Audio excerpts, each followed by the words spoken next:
Catholic photography. Be renewed by the Catholic faith. Alléluia.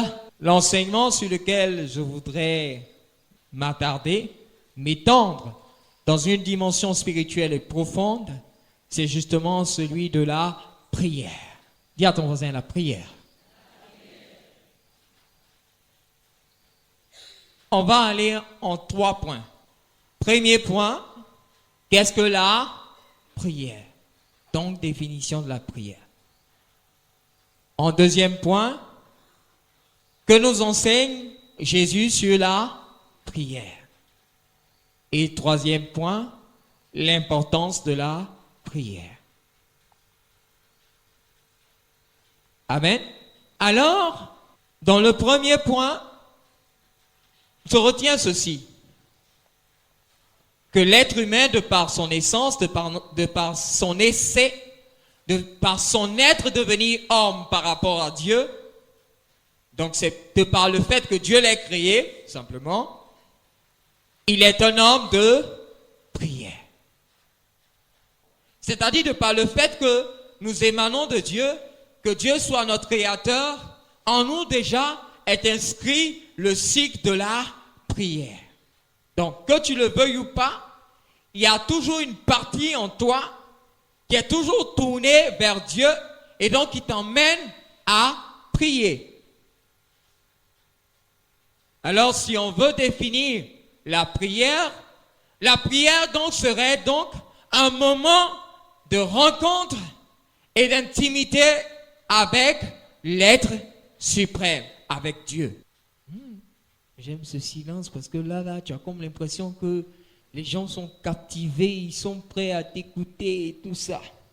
Alors, quand on parle de prière, ça veut dire qu'il y a une relation qui s'établit automatiquement entre l'être créé et l'être créateur. Je parle de relation. Elle n'est pas unilatérale, mais elle est bilatérale. C'est-à-dire, de la même manière que émane un rapport de l'homme vers l'être créateur, de cette même manière émane un rapport de l'être créateur vers l'être créé. Si on dit qu'il y a prière et que c'est unilatéral, il n'est plus question de prière. On pourra peut-être parler d'un monologue, soit de Dieu par rapport à l'homme, ou alors de l'homme par rapport à Dieu, mais il ne serait plus question de prière. Le propre de la prière, c'est qu'il y a échange entre l'homme et Dieu. Aujourd'hui, là, le calme est tellement fort que j'ai peur. Pour qu'on puisse parler de prière, il y a un principe de foi qui doit être établi.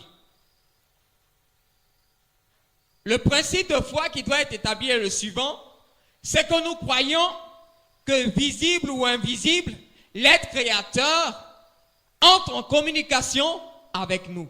Donc si nous disons que nous sommes en prière et que nous n'avons pas conscience que l'être créateur rentre automatiquement en communication avec nous, il n'y a pas encore prière.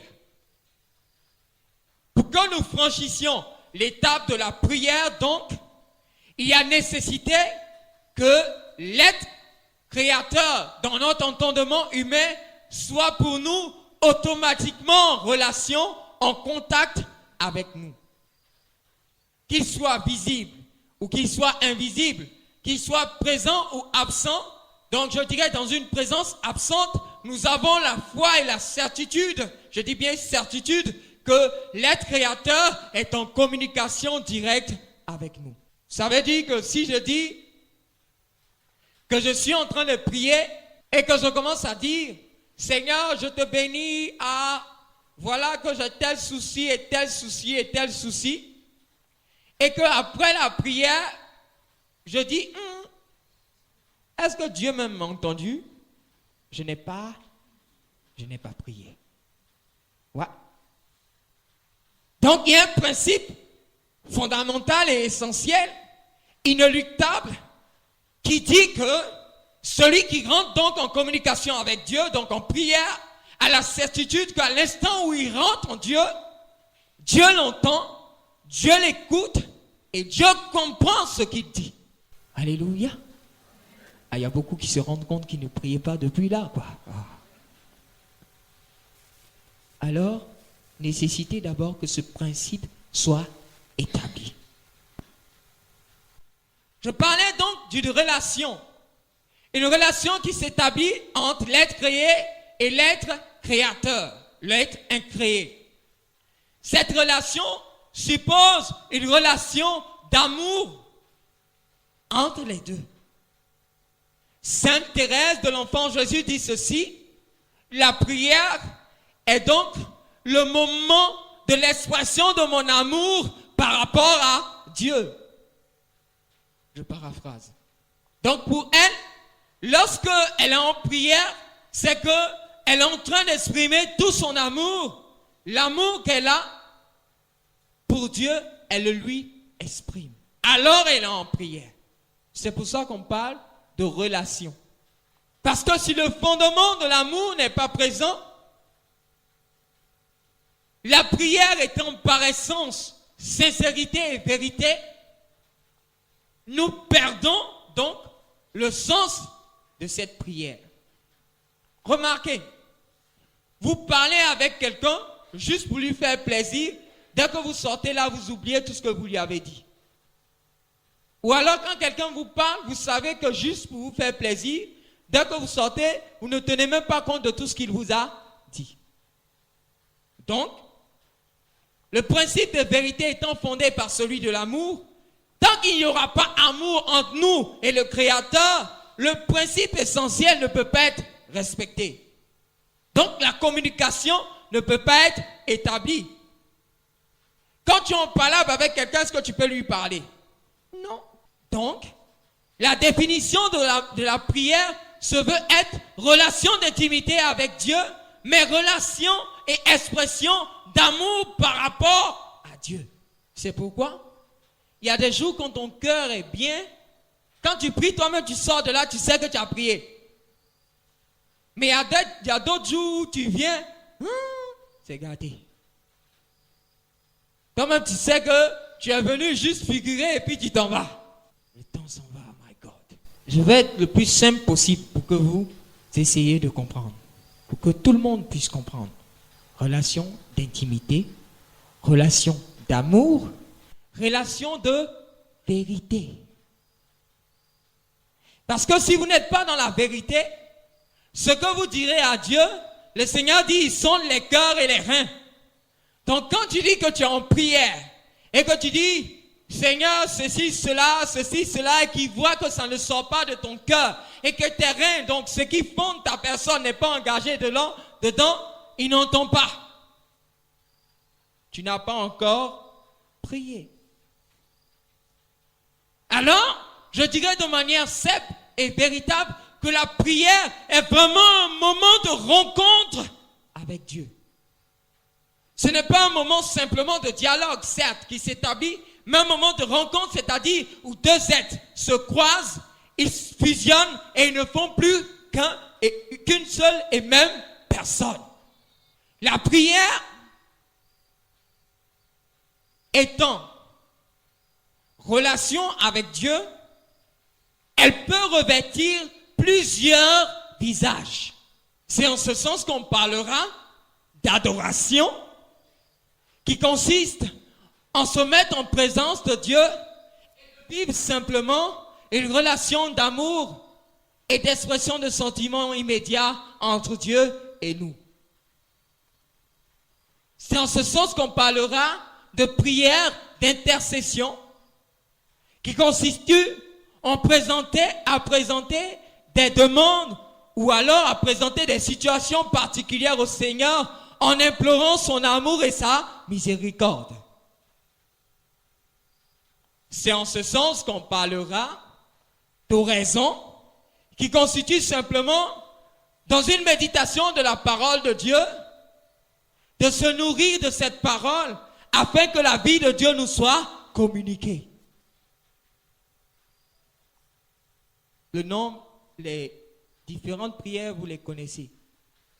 Donc, la prière revêt plusieurs aspects. Mais je vous ai donné précédemment tout à l'heure les principes fondamentaux qui ne changent rien en rien et qui font qu'on peut parler de prière où on puisse dire que cette personne n'est pas encore en train de prier. Souvent, il y a des gens, quand on les voit, tu vas leur donner le bon Dieu sans confession. Parce que le gars, il a une attitude. Tu vois, le gars, il est courbé même. C'est-à-dire que tu le vois maintenant, tu te dis, mais moi, je ne prie pas d'elle. Mais en vérité, il n'est même pas dedans. Pendant qu'il est en train de prier, il pense au placali qu'il va manger quand il va sortir. Il n'est pas encore en train de prier. Donc, on parle de prière d'intercession, prière de demande, l'adoration, la louange, qui est une prière. Donc la louange, qui est l'expression de la glorification de Dieu au travers de chants, de gestes et de rites.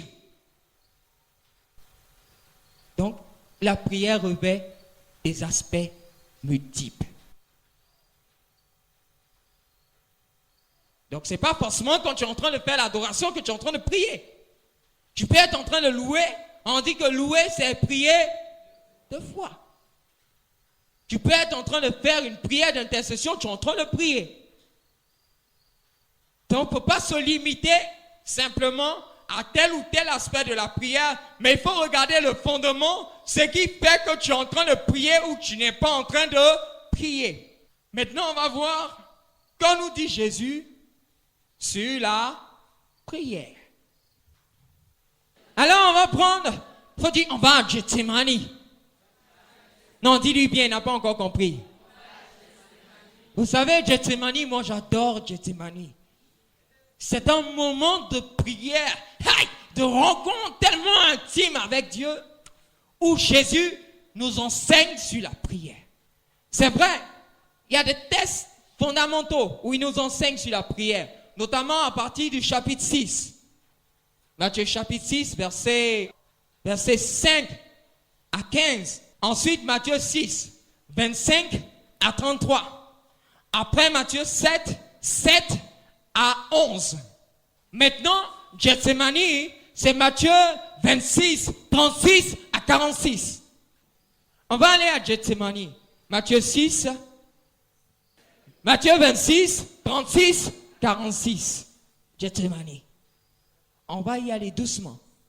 Après cela, on y va doucement. Après cela, Jésus arrive à eux. À une propriété appelée Gethsemane.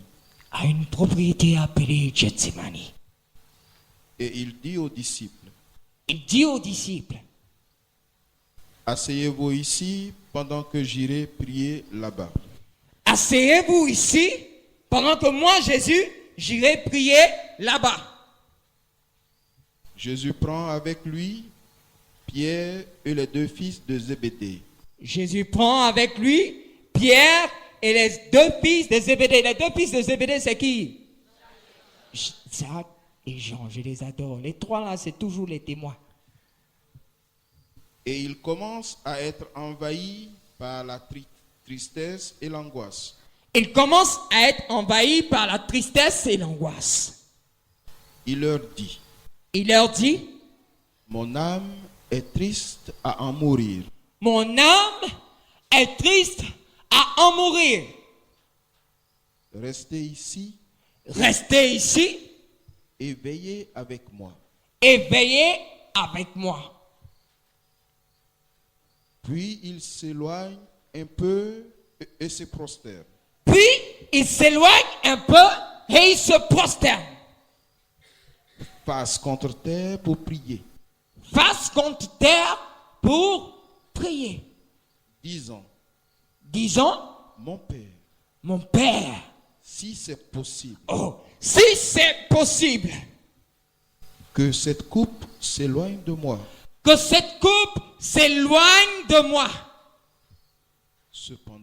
Cependant, non pas comme je veux, non pas comme moi je veux, mais comme tu veux.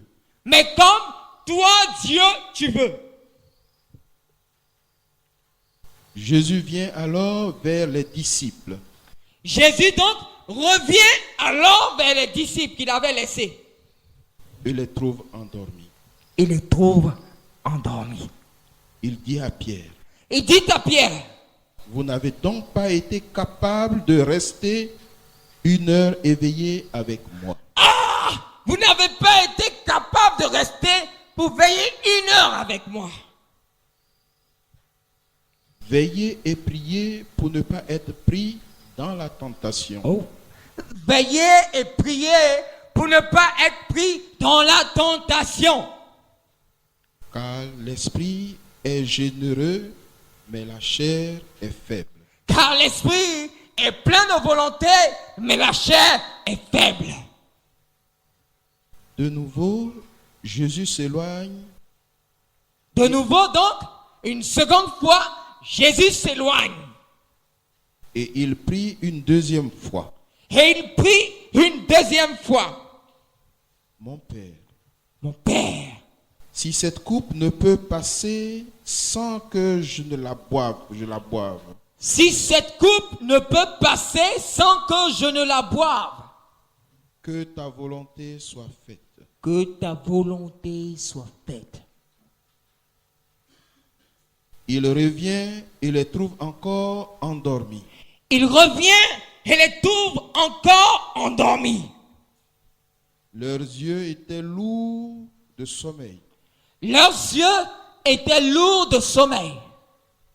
Alors il les laisse et une troisième fois, il répète la même prière. Alors il les laisse là et il retourne là où il était. Et une troisième fois, il répète la même prière.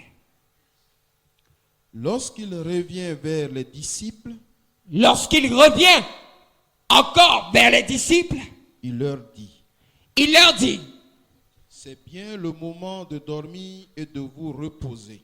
c'est bien le moment de dormir et de vous reposer. L'heure est venue L'heure est venue et le Fils de l'homme va être livré et le Fils de l'homme va être livré entre les mains des pécheurs. entre les mains des pécheurs. Levez-vous, allons.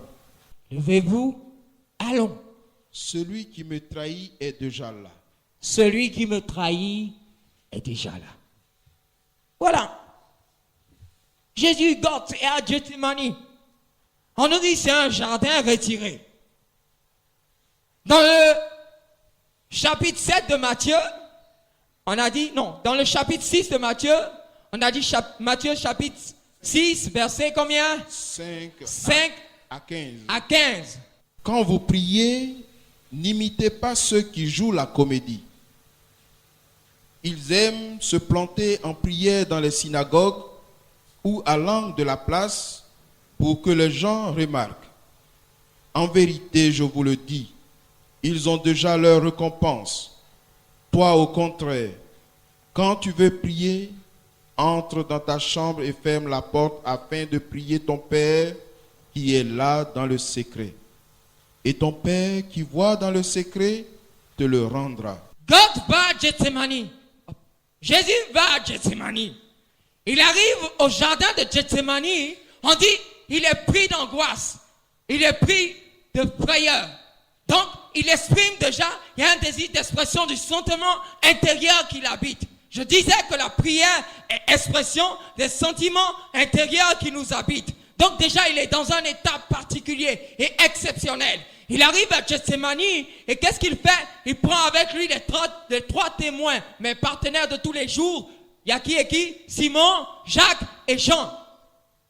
Il laisse le groupe de 10 et ils s'en vont de côté. Arrivé là-bas, il laisse les 3 là et il s'en va encore plus loin. Et il nous dit en Matthieu chapitre 6, donc verset 5 et suivant, que quand tu pries, tu ne te mets pas à la place publique où tout le monde passe pour qu'on te voie, mais quand tu pries, tu t'éloignes, tu vas dans le secret où se trouve ton Père qui est dans ce secret. Est-ce que vous voyez un peu? Il quitte le monde habituel, le bruit des 12, il le quitte, le bruit des disciples, il le quitte. Il quitte encore le bruit des 3 autres et lui-même il va dans le secret. Donc il s'éloigne plus loin pour être en intimité avec son God. C'est pourquoi Il nous dit en Matthieu 6, quand donc toi tu pries, ne te mets pas à la place publique pour que tout le monde te voie et dise que tu as un gars qui prie. Donc quand tu arrives à l'église, ne te mets pas devant là pour que tout le monde sache que tu es en train de faire une prière à God. Non. En vérité, quand tu pries, cherche la place la plus cachée où tu es sûr que quand tu prieras, personne ne se souciera de ce que tu es en train de dire, mais God entendra ce que tu es en train de dire. Dans l'attitude, donc, Jésus nous enseigne. Attitude d'intimité, attitude de secret par rapport à la prière. Alléluia. Quand vous priez, Quand vous priez, pas de discours interminables comme en font les païens.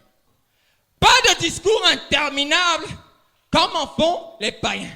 Avant d'en venir à cela, on va continuer dans l'attitude de prière où nous enseigne Jésus. On nous dit donc qu'il quitte le bruit, il va dans l'intimité, le secret. Quand il arrive dans cette intimité, on nous dit il se prosterne. En Luc, on ajoute face contre terre. Donc comme le musulman, Allahu Akbar. Moi j'adore cette... Vous ne pouvez pas imaginer, les musulmans ils me tuent. Parce que quand il est devant my God, vous comprenez, il est tellement en adoration, il est tellement vrai qu'il se prosterne. Et on dit, lui-même qui est le Fils de Dieu, il nous enseigne dans l'attitude véritable à adopter. Attitude d'humilité et de prosternation. Oh God.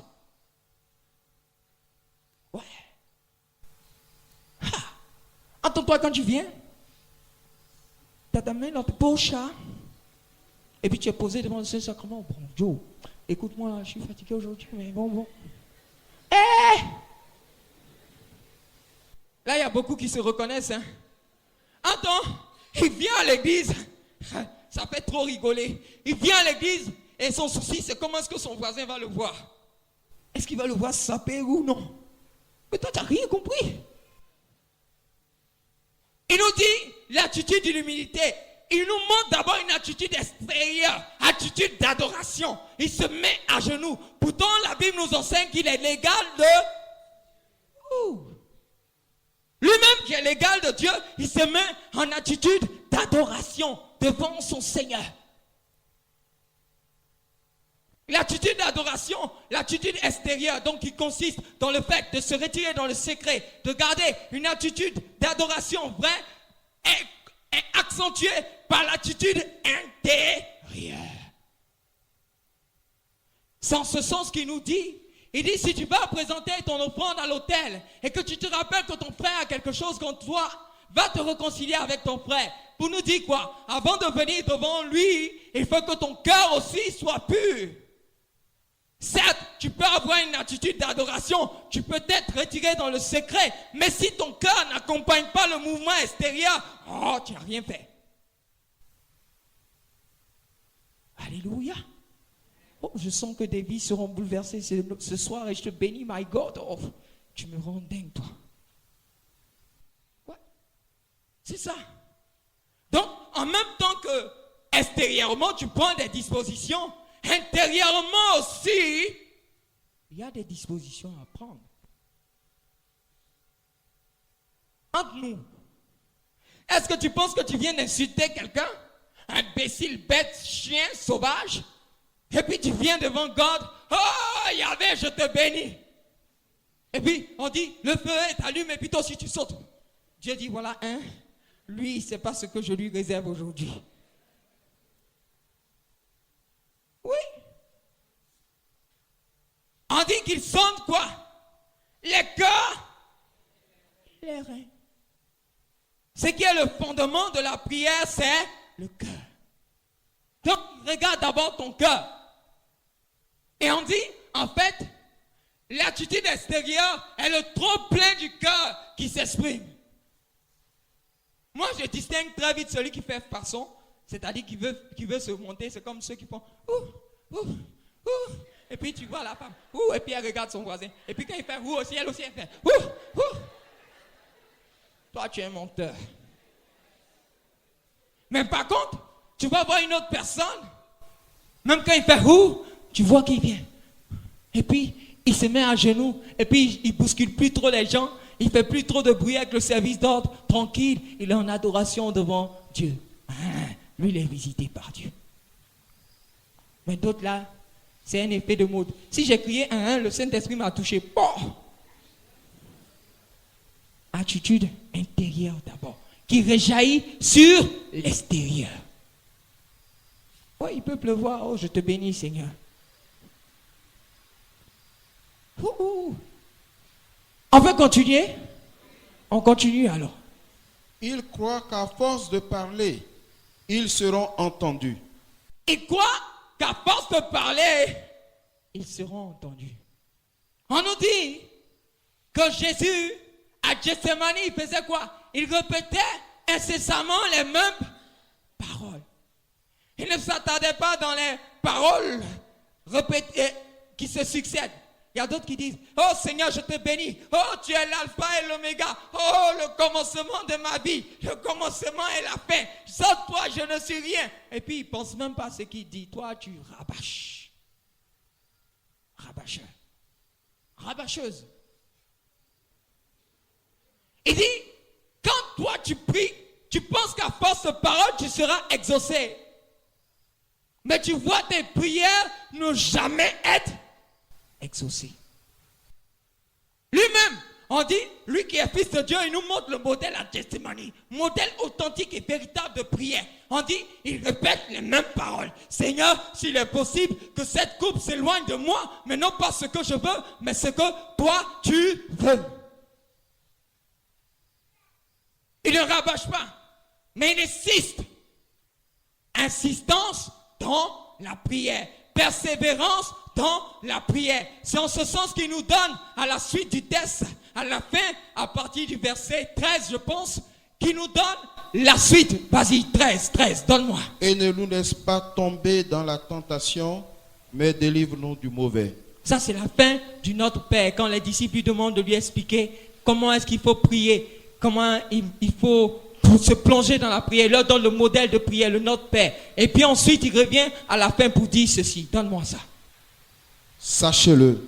Sachez-le. Si vous pardonnez aux autres leurs offenses, si vous pardonnez aux autres leurs offenses, votre Père Céleste vous pardonnera aussi. Votre Père Céleste vous pardonnera aussi. Mais si vous ne pardonnez pas aux autres, si vous ne pardonnez pas aux autres, votre Père non plus ne vous pardonnera pas vos offenses. D'accord. Non. Je veux... On est à quoi? On est au combien? On est au 16 maintenant. Au 16. On va aller ailleurs. Il ne faut pas que je me trompe. Seigneur, viens à mon secours. Demande à Jésus de venir à mon secours. Oh, voilà. Luc 11. À partir du verset 11, essayez de voir.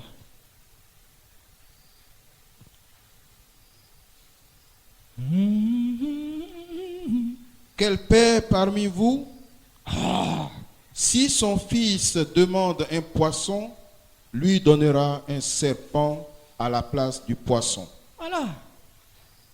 Et s'il demande un œuf, il lui donnera-t-il un scorpion? Mauvais comme vous êtes, vous savez donner de bonnes choses à vos enfants. Combien plus alors le Père du ciel donnera-t-il un Esprit Saint à ceux qui le prient? Merci. C'est quoi ça? Oui, c'est ce que j'ai dit, non? Luc 11, verset 11 à 13. Il nous montre en fait qu'il faut insister. Pourquoi? Parce que Dieu veut notre bien.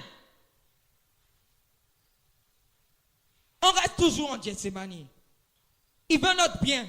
Mais celui à qui on s'adresse, c'est qui? Notre Père. En Gethsemane, on dit, après avoir fléchi le genou, il dit, Père. Il commence par dire quoi? Père. En Matthieu, quand il continue à énoncer, il dit, quand vous priez, dites notre. Donc tu ne t'adresses pas à n'importe qui. Tu ne t'adresses pas à quelqu'un qui est sourd, ou bien bobo, ou bien qui ne t'entend pas. Mais quelqu'un qui est ton. Et c'est pourquoi il dit, si vous qui êtes mauvais, souvent vous êtes mauvais. Si vous qui êtes mauvais, vous savez donner de bonnes choses à vos enfants, combien plus celui qui est votre Père ne vous donnera-t-il pas de bonnes bonne chose. Donc, tu ne t'adresses pas à quelqu'un qui ne te connaît pas ou quelqu'un qui ne t'aime pas.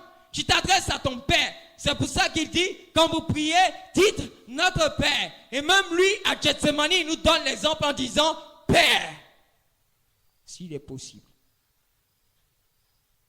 Toi, tu viens et puis tu demandes s'il t'a entendu. Ça veut dire que, d'abord, tu ne sais même pas à qui tu t'adresses. Et puis de deux, c'est gâté pour toi parce que tu n'as aucune conscience de ce que tu dis et à qui tu t'adresses. C'est pour ça que souvent sous la motion de l'esprit, les gens me disent, mais pourquoi tu dis toujours, vous ne le connaissez pas, vous ne savez pas de qui vous parlez. Ouais, c'est la vérité. Parce que si 10 chrétiens, il y a au moins un qui le connaît. Les autres là, c'est des moutons de panuge. Je n'ai pas parlé de toi, il faut dire, il n'a pas parlé de toi. Alléluia. Alors, s'adresser au Père, insister dans la prière, répéter les mêmes paroles, persévérer. Et c'est en ce sens qu'il nous donne l'exemple du juge et de la femme qui vient demander justice. Il dit, si tu viens et tu demandes, il donne une parabole, cette femme qui vient déranger le juge, matin, midi, soir. Elle dit, mais à force d'insister, finalement le juge dit, bon d'accord, je te rends justice parce que je suis fatigué. Il dit, ainsi, quand tu insistes dans la prière, le Père finalement dit, toi, tu me fatigues trop, il faut que je te rende justice. Adjoa, je ne parle pas de toi. Alléluia. Insistance dans la prière. L'insistance dans la prière. Il formule une demande. Il dit, Père, s'il est possible. Il demande quelque chose au Père. En Matthieu 7, ce que vous aimez tant. Ah là, ils ont commencé. Demandez, vous recevrez.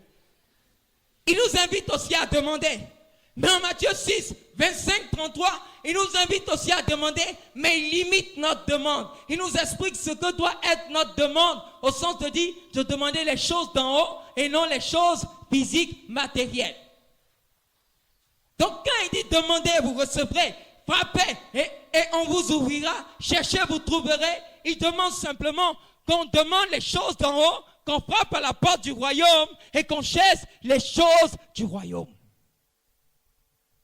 Mais toi, Seigneur, donne-moi un gars clair. Et puis il n'a qu'à avoir l'argent dès. Quand tu commences comme ça, là, dis à ton voisin, c'est gâté. C'est pourquoi il dit de demander. C'est pourquoi il dit, si vous qui êtes mauvais, vous savez demander de bonnes choses, vous savez donner de bonnes choses à vos enfants, combien plus votre Père qui est dans les cieux ne vous donnera-t-il pas le Saint-Esprit si vous le lui demandez?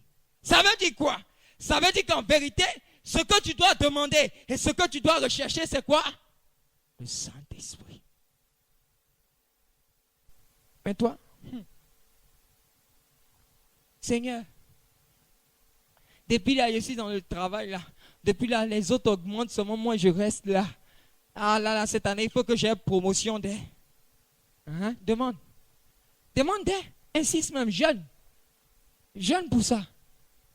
Ça va aller. Parce que toi-même, tu te blagues même. Il y a des prières que Dieu n'entend pas. Oui.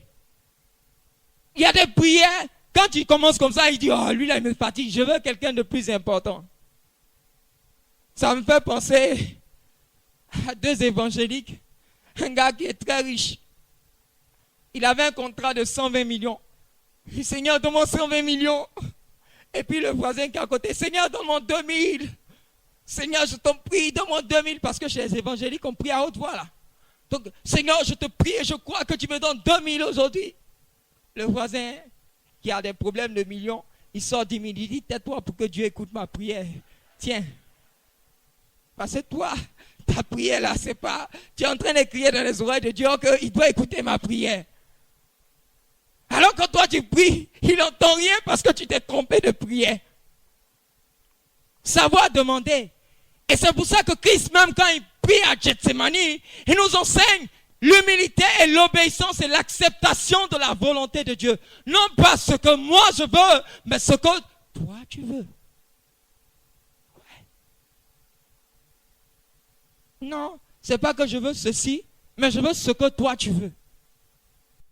Quand il est à Gethsemane, on nous dit qu'il avait frayeur, angoisse. Pourquoi? Parce qu'il voyait la souffrance qu'il attendait. Mais il dit, malgré ce que je vois, la croix, les clous dans les mains, la couronne d'épines, la flagellation, non pas ce que moi je veux, mais ce que toi tu veux. Il y a des gens qui disent, c'est ça on dit prier. Alléluia. Acceptation de la volonté de Dieu. On a dit attitude d'humilité, n'est-ce pas? Attitude de secret par rapport à Dieu. Attitude de quoi encore? Comment? D'insistance dans la prière. Vous voulez me blaguer, ils disent, ils suivent. Et puis attitude d'acceptation de la volonté de Dieu. C'est vrai, il faut demander, mais il faut demander en tenant compte de la volonté de Dieu. Alléluia. Ce soir, je pense que beaucoup de choses vont commencer à changer. Hein? Oh, Yahvé. L'obéissance à la volonté de Dieu, l'acceptation de la volonté de Dieu donc, fait que même quand Dieu ne nous exauce pas, il pallie au manque à gagner. Ça veut dire quoi? En Luc, on nous dit, on a lu la version de Matthieu, hein, mais en Luc, on nous dit que quand Jésus était à Gethsemane et que sa sueur devenait des gouttes de sang, le Seigneur envoyait qui? Un ange. Oh, j'ai béni. Un ange pour venir quoi? Le réconforter, le fortifier. Ça veut dire quoi? Ça veut dire que quand tu rentres dans une attitude d'acceptation de la volonté de Dieu, même si Dieu n'accorde pas ta demande, à l'instant T, il te donne ce qui est nécessaire pour passer l'épreuve. Alléluia. Ouais. Il te donne le moyen. Maintenant, je vais insister un peu plus sur l'acceptation de la volonté de Dieu.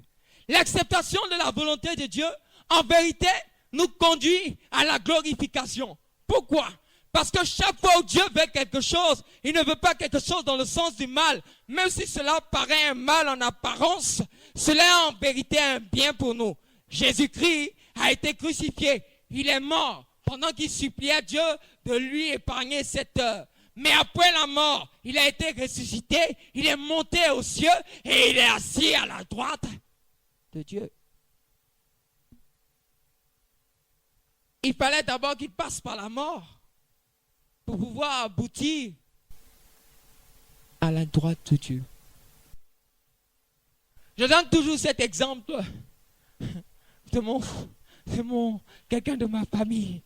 Et puis, on lui dit, écoute, Joe, tu vas passer un entretien. Il était major de promotion. Et il va avec les 3 qui viennent derrière lui. Il passe l'entretien. Hein, et puis, on retient le second. Lui, on le laisse. Un temps, il passe l'entretien avec brio. Et il commence à se plaindre. L'autre a été retenu parce qu'il a glissé quelque chose. Quand il est venu me voir, j'ai dit, Joe, bénis Dieu. Il dit, toi, ton affaire de charismatique, on ne sait pas ce que tu es devenu. Bénis Dieu, bénis Dieu. J'ai dit, bénis Dieu. 6 mois après, vous savez ce qui se passe? Tous les gars, tous ceux qui étaient sous la direction du jeune qui a été embauché à sa place, ont été emprisonnés. Ils ont fait 6 mois de prison. Et ces 6 mois après, on a reconnu leur innocence, on a trouvé le coupable. Et quand il a appris ça, il vient me dire, ah, Dieu est bon. Je dis, imbécile, Dieu est bon où? Ce qu'il a considéré comme un mal précédemment est devenu une bénédiction pour lui après. Ouais. Et puis toi-même, regarde ta vie. Est-ce que ce n'est pas ce qui t'est arrivé? Tu dis si, et puis tu changes. L'acceptation de la volonté de Dieu, donc, n'est pas une perte pour nous. Au contraire, elle est un avantage pour nous parce qu'elle permet à Dieu de faire éclore sa volonté véritable dans notre vie. Qui peut être en apparence être mal, mais qui est en vérité une bénédiction. Donc ton mari t'a chassé. Ne te plains pas trop à Dieu. Seigneur, que ta volonté soit faite. Alors il tourne. Et puis il revient et puis il dit, hey, chérie, pardon, tu sais que tu es l'amour de ma vie. Entends l'expérience qu'il a vécue auparavant, fait qu'il t'aime 2 fois plus qu'avant. Est-ce que c'est pas bon? Ah, ceux qui ont des oreilles pour entendre, donc entendez. Acceptation de la volonté de Dieu. Alléluia. Oh, le temps s'en va. Bon, je vais essayer d'être bref. On va laisser. Non, je veux vous donner l'essentiel. Parce que si on continue, on ne va pas quitter ici. À 20h30, il y a veillé. Oui, c'est comme ça. On va aller rapidement sur le 3e point. Le 3e point. Ou alors, je vais parcourir notre Père. Le modèle de prière par excellence. Donc Dieu, Jésus qui nous apprend à appeler Dieu notre Père. Que ta volonté soit faite. Qui nous rappelle que l'essentiel c'est l'acceptation de la volonté de Dieu. Que ton règne arrive. Donc que notre vie en fait est le désir de l'avènement du règne de Dieu. C'est-à-dire la victoire du bien sur le mal. C'est bon? Donne-nous aujourd'hui notre pain de ce jour. Ne me trompe pas. Hein? Il dit, quand vous priez, ne vous souciez pas de ce dont vous allez vous vêtir ou alors de ce dont vous allez vous nourrir. En vérité, ce sont les païens, ça c'est 6, 25, 33, Matthieu. Donc, en vérité, ce sont les païens qui font ainsi. Vous, quand vous priez, recherchez le royaume des cieux et le reste vous sera donné par ce quoi. Alors, il nous rappelle dans cette prière du Notre Père que l'essentiel pour nous, c'est d'avoir le pain quotidien. Rien de plus. Parce que demain, Dieu donnera ce qui nous est nécessaire. Il précise, à chaque jour suffit sa peine. Donne-nous aujourd'hui notre pain de ce jour. Pardonne-nous nos... Et nous rappelle tout à l'heure, comme M. Kosonou lisait en 6, à partir du verset 13, juste et suivant, il dit ceci, il dit que si vous ne pardonnez pas votre frère, combien est-ce que votre Père qui est dans les cieux, il peut vous pardonner. Donc il nous invite au pardon. Pardonne-nous nos offenses comme nous pardonnons aussi à ceux qui nous ont offensés. Donc tu ne peux pas venir adresser une demande à Dieu pendant que ton cœur est plein de rancune et de haine. Oh, là tu as joué bidé. C'est bon? Pardonne-nous nos offenses comme nous pardonnons aussi à ceux qui nous ont offensés. Ne nous soumets pas à la... L'essentiel pour nous, c'est de ne pas être assujetti à Satan, mais comme Jésus, que ta volonté, Seigneur, non pas ce que moi je veux, mais ce que toi tu veux. Non pas ce que Satan veut dans ma vie, mais ce que toi tu veux dans ma vie. Donc, préserve-nous du mal. Alléluia. Dis à ton voisin, mais est-ce que tu as compris même? C'est trop merveilleux. Oh. Alléluia. On va aller maintenant sur l'importance de la... Ouais, l'importance de la prière.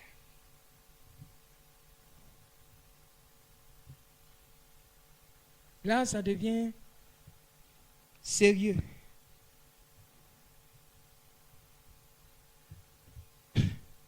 Jésus dit, il dit quoi à Pierre, à Jean et à Jacques? Veillez et priez pour ne pas tomber en... Ça veut dire quoi? Que la prière nous préserve de la... Si donc tu pries, tu es préservé de la tentation. Et il nous dit, il nous faut veiller et prier. Quand on dit veiller, ça veut dire que pendant des heures et des heures, tu te prives de sommeil pour pouvoir prier. Mais toi, on dit, il a veillé. Quand ils ont commencé la louange, Je sens l'onction. Ou bien, paya. Et puis tu danses jusqu'à quand la louange est finie. On dit premier prédicateur. Même si on dit un béquin. Et puis, t'attends. Et puis après, on dit, bon, on va prier. Donc on dit, Saint-Esprit, viens, descends. Et puis toi aussi, tu es là. Saint-Esprit, viens, descends. Toi là. Et c'est entre nous, vous pensez qu'un gars comme ça, Dieu peut le bénir. Il a fait quoi? Effort. Il est venu dire à Pierre, à Jean et à Jacques, vous n'avez même pas pu veiller 1 heure avec moi. L'importance du temps de prière. L'importance du temps de prière, il nous l'enseigne. On dit, 1 heure de temps après, il revient pour voir les disciples. Si on est trop gentil, ça veut dire qu'il a prié, puisqu'il est revenu à 3 reprises. Ça veut dire qu'il a prié au moins 3 heures de temps. Lui-même qui est fils de Dieu, il prie 3 heures. À plus forte raison, toi, péché va te tuer. Papa, on va se blaguer d'elle. C'est dans la louange. Hein? Continue à siéger dans la louange. Non. Soyons vrais, soyons réalistes. Souvent les gens me voient les yeux rouges. Moi-même, je suis là à l'hôtel. Et puis mes yeux sont rouges. Ah, l'abbé, tes yeux sont rouges. Dans mon cœur, il m'a dit, en plus, j'ai payé. Et puis demain, tu vas venir m'insulter pour me dire que ceci, cela, ou bien ceci, cela. On dit, mais comment il fait? Et puis, il a de telles grâces. Je veille et je prie. Ouais. Je prie toute une nuit. Sommeil. Est-ce que sommeil on mange? Je prie. Je veille. Quand je me lève comme ça, quand je célèbre l'Eucharistie, je prends un temps d'adoration. Orakili Salama Santa. Je suis revigouré. Et puis toi, tu viens, tu es assis et puis tu m'attends. En tant que je passe, je fais le malin. Et puis je te regarde. Dans mon cœur là-bas, je dis, au lieu d'apprendre à veiller puis à prier, tu vas t'asseoir là, tu vas m'attendre en train de veiller derrière à quoi?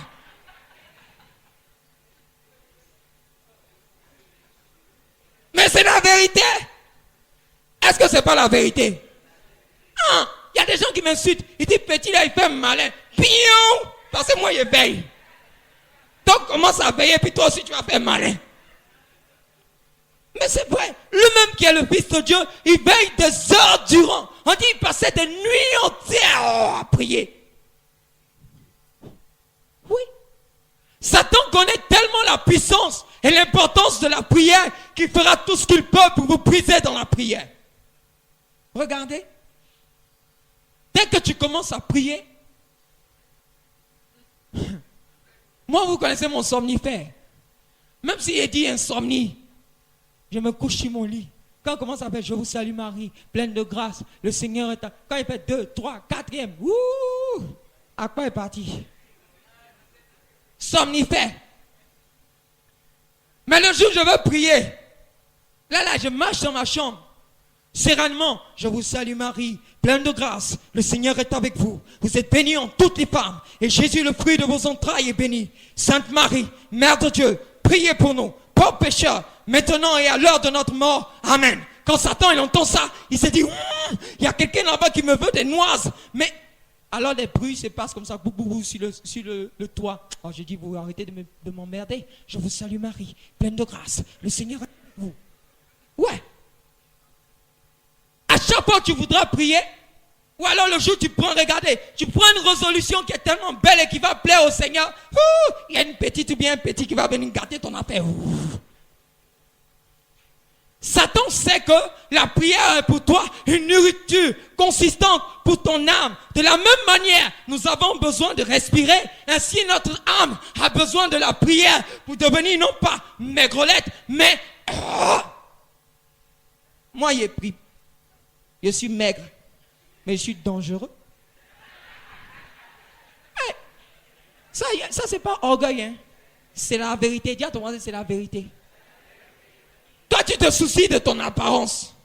Hein? Tu fais mèche 15 000 faits. Et puis après, tu viens pleurer. Vaut mieux que tu pries, tu veilles, et que ton âme soit consistante. C'est-à-dire, même si tu es le plus vilain du monde, mais qu'au moins, tu gagnes ton âme. C'est-à-dire que quand Satan fait, tu le garantis et puis tu le menaces. au moins tu es arrivé quelque part. Il y a un monsieur, je faisais une délivrance ici la dernière fois. Et puis, il dit, l'esprit dit, je ne sors pas. Toi, tu as quitté où? Entends? Et il dit, Seigneur, je mets du feu dans ce corps-là. C'est pas son corps, c'est ton corps. Tu nous as dit que le corps est le temple du Saint-Esprit. Et puis je mets le feu. Et puis je suis devant ma porte. Entends, je farote un peu, quoi.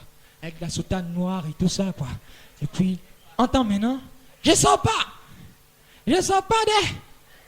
Toi, tu es qui? Alors là, je me fâche et puis je viens.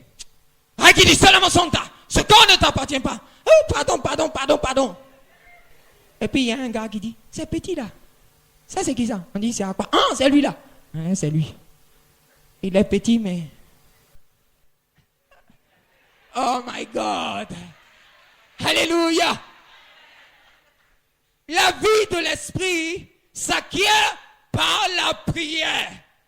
C'est la prière qui fait de toi un être extraordinaire. C'est tes heures de veille et de prière et d'intimité avec God qui font que tu deviens quelqu'un d'extraordinaire. Quand tu pries donc, c'est tellement important parce que Dieu se communique à toi. Il se donne à toi.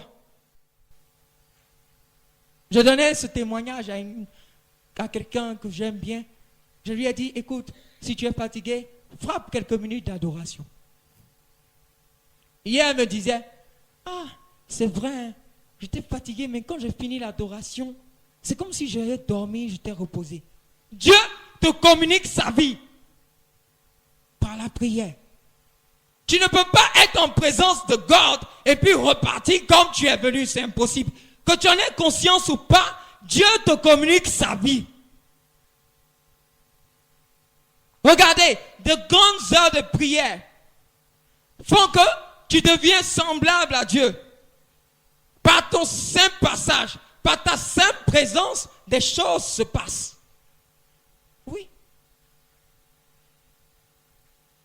Moi, je dis souvent aux gens, même ma chasuble, là, il y a onction dedans. Il y a des gens qui sont têtus. Moi, j'ai déjà vu ça ici. Hein. La dernière personne qui a fait ça, elle était assise ici. Là. Ah, le papa dit oui. Ça, c'est pas parole. Il dit on était là. Donc, il y a un témoin. Non, prie. Quand tu pries, tu seras excellemment puissant. Parce que la vie de Dieu débordera de tout ton être. Pourquoi est-ce que les reliques des saints ont de l'importance? Parce que s'étant nourris de la vie de Dieu au travers de la prière, même leurs vêtements revêtent cette vie de Dieu. Oui. Quand j'étais encore... Aujourd'hui, il a fini ça, j'ai trop grandi, je suis vieux, je commence à devenir comme le père Avicon, quoi. Non. Avant, tout mon souci, c'était de manifester la puissance de Dieu. Le problème, quand tu fais ça, c'est que les gens s'attardent maintenant aux signes. Ils perdent l'essentiel. Mais comme Dieu m'a enseigné, maintenant quand tu viens haut, si quelqu'un est tombé ou n'est pas tombé, que tu crois ou tu ne crois pas, ce n'est pas mon problème, je m'en fous. Moi, j'ai affaire à ceux qui veulent recevoir des grâces en vérité. Avant, même quand je prends le micro comme ça, si je donne à quelqu'un, parce que j'ai tellement envie que la gloire de Dieu soit manifestée, que quand il prend le micro, il tombe. Aujourd'hui, j'ai fini avec ça, je n'ai plus rien à prouver. Jésus seul fait son travail. Celui qui doit être béni, il est béni. C'est ça l'essentiel. Mais il ne faut pas chercher la bénédiction qui vient de moi. Toi-même, il faut prier pour que la bénédiction sorte de toi pour venir me trouver. C'est ce que je cherche. Alléluia. Hein? Amen, amen. Mais votre vie ne change jamais. Oh, God. Tu as eu le secret.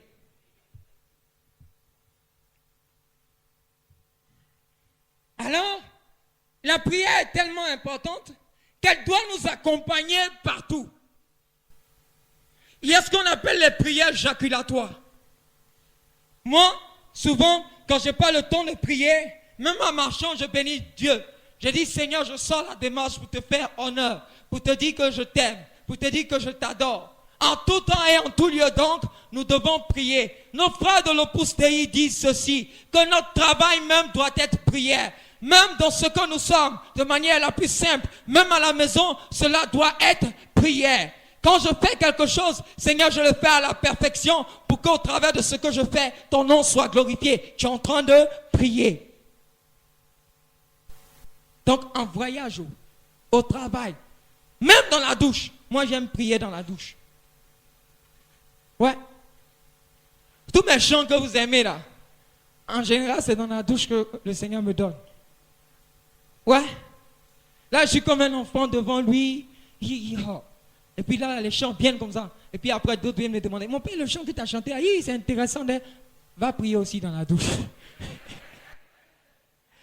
En fait, pour vous dire que partout où vous passez, en tout temps et en tout lieu, vous devez être en train de prier. Les philosophes disent que la prière est consubstantielle. Cum substantius, avec la substance. Elle accompagne ta substance. Ce que tu as en toi-même là, la prière doit l'accompagner. De la même manière, tu respires. Ainsi, quand tu respires, ça doit être prière. Et quand tu pries, tu as une force spirituelle. Tu franchis facilement la barrière du monde spirituel et du monde physique. Regardez, si vous avez beaucoup prié, vous ne comprenez pas pourquoi. Hein? Mais un jour, vous dormez comme ça, et puis ce qui doit arriver demain, vous arrivez à voir. Ça vous est jamais arrivé? Parce qu'à ce moment, ton âme commence à se départir du corps. Elle est toujours élevée vers les choses spirituelles. Donc, comme tout se matérialise dans le monde spirituel, à ce même moment, Dieu dit, mon enfant, il commence à prier. Et puis l'âme inconsciemment s'élève dans le monde spirituel et tu vois ce qui a été programmé sur ta vie par rapport au monde physique. Donc, avant que ça advienne dans le monde physique, Dieu, parce que tu as prié, te permet d'accéder à ces vérités spirituelles. En ce sens que tu vois, par exemple, que tu as fait un accident. Et tu ne pries pas.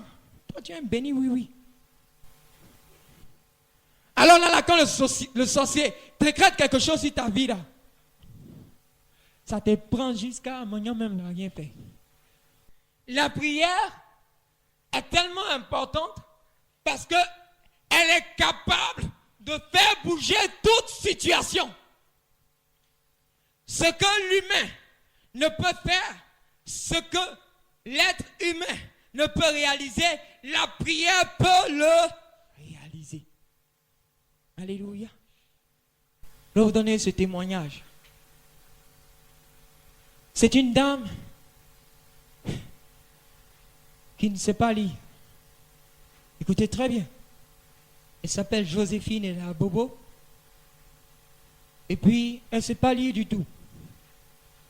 Mais un jour, lors d'une effusion du Saint-Esprit, elle fait cette prière du fond de son âme au Seigneur.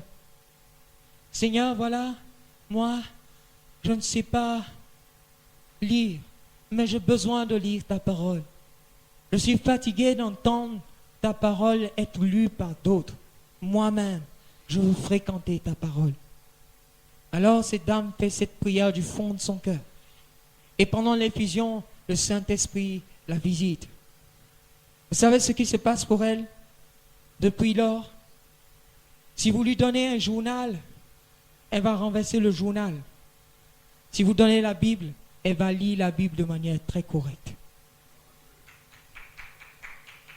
Ça, elle est encore à Bobo, Saint-Joseph. Si vous demandez, on l'appelle tous Tata Jo. Si vous allez là-bas, demandez après elle. Ça, c'est quelqu'un qui est encore vivant. Ce que la prière a pu faire pour elle. Donc là où l'homme ne peut rien faire, parce que les gens lui ont enseigné. Moi-même, j'ai enseigné, j'ai abandonné. D'autres avant moi ont essayé. Mais quand elle a fait cette prière, la grâce lui a été donnée. Donc, où tu vois que tu ne peux plus rien faire, prie, parce que la prière peut bouger et faire bouger quelque chose. La puissance de la prière. Je termine en disant ceci. Certes, nous prions, mais on ne prie pas au hasard. Il y a un maître de la prière. C'est qui? C'est le Saint-Esprit. C'est lui en vérité qui nous apprend à prier, qui sait comment toucher le cœur de Dieu. Ça veut dire que même si tu t'es retiré, même si tu es dans le secret, même si tu as une attitude d'adoration, mais que le Saint-Esprit ne vit pas en toi, ta prière n'aura pas la valeur qu'elle doit avoir. Alléluia. Alors, c'est vrai, on doit remplir les conditions externes, mais la condition centrale, sine qua non et fondamentale, est celle que le Saint-Esprit, de par notre disposition extérieure et intérieure, puisse venir prier pour nous et avec nous et en nous. C'est en ce sens que remarquez, il y a des jours où toi-même tu es surpris des mots qui sortent de toi. Ah, mais où ça là s'est quitté? Moi, toujours, quand je prie, les gens me regardent. Hey. Il y a une de mes marraines, je suis allé prier chez elle. Elle dit, mon petit, où tu as appris la prière? Il faut copier ça pour moi. Je dis, voilà. Ça, c'est vrai chrétien catholique. Le Saint-Esprit ne te fait pas imiter, mais il fait de toi quelqu'un qui sait prier. Il y a d'autres, ils regardent. Quand l'on dit, Seigneur, je te bénis, lui aussi dit, Seigneur, je te bénis. Seigneur, tu es l'alpha et l'oméga. Souvent même, il ne sait même pas ce que veut dire alpha et oméga, mais il dit quand même. Seigneur, dans ta majestuosité, dans ta gloire, j'adore ta présence, majesté. Et puis lui aussi dit, j'adore ta présence, majesté. Ouais. Faut répéter seulement. Répète. Tu as peut-être répété, mais tu n'as pas encore prié. La plupart d'entre nous, quand nous venons à l'église, nous ne laissons pas le Saint-Esprit prier pour nous. Nous répétons les paroles. Nous répétons les paroles. Ou alors nous récitons les paroles. Quand le Saint-Esprit prie en toi, le Notre Père devient toujours différent et particulier et mielleux à ta bouche. Alors mon frère, ma soeur, il y a d'autres qui espéraient recevoir cet enseignement, mais qui n'ont pas reçu. Le Seigneur nous dit qu'il y a des bonnes terres, et puis il y a des terres pierreuses. Il y a des terres avec des ronces. Et puis il y a des mauvaises terres. Toi, tu es où? Bonne terre. La suite nous dira si tu es une bonne terre ou bien tu es une mauvaise terre. Je le dis, la prière a un pouvoir infini. C'est pour ça que Satan fera tout pour t'empêcher de prier. Alors, en tout temps et en tout lieu, trouve toujours une occasion pour bénir et adorer Dieu en vérité et en esprit. Que le Seigneur qui est puissant, que le Seigneur qui est vie, que lui qui nous donne cette grâce de la vie de l'esprit, nous accorde à tous de pouvoir pénétrer ce grand secret de la prière et de vivre en tout temps et en tout lieu de la prière, maintenant et pour les siècles des siècles.